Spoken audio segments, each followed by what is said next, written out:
આપ જોઈ રહ્યા છો spark today news. Navsari chambers of commerce દ્વારા આવેદનપત્ર પાઠવવામાં આવ્યું છે।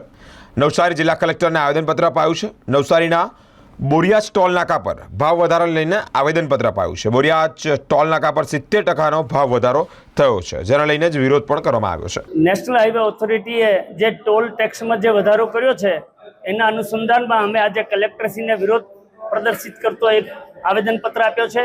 The Navsari district chamber of commerce and industry વતી અને અમે એ ટોલ ટેક્સના વધારાને સખત શબ્દોમાં વખોડી કાઢીએ છીએ। જ્યારે 2022માં એ ટોલનો સમય પૂરો થઈ ગયો છે તો ખરેખર તો એ ટોલ નાબૂદ થઈ જવો જોઈએ। એની જગ્યા હવે એ લોકો અસહ્ય વધારો 75-80% વધારો કર્યો છે, તો એને અમે સખત શબ્દોમાં વખોડીએ।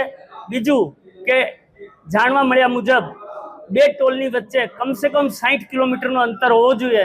એની જગ્યા નવસારી અને કામરેજ એ લગભગ 55 કિલોમીટરના અંતરે જ બીજો ટોલ ટેક્સ આવી જાય છે, ટોલ નાકો। તો એ પણ નેશનલ હાઈવે ઓથોરિટીએ એના માટે પણ વિચારવું જોઈએ અને તાત્કાલિક અસરથી આ ટોલ ટેક્સનો જે વધારો છે એ તાત્કાલિક અસરથી પાછો ખેંચાવવું જોઈએ, એવી અમારી લાગણી અને માંગણી છે। અને જો એમાં કંઈ પણ પરિણામ નહીં આવે તો નવસારી જિલ્લાની પ્રજા ગાંધી ચિંધ્યા માર્ગે પણ આગળ જવામાં અચકાશે નહીં, પાછી પાની કરશે નહીં।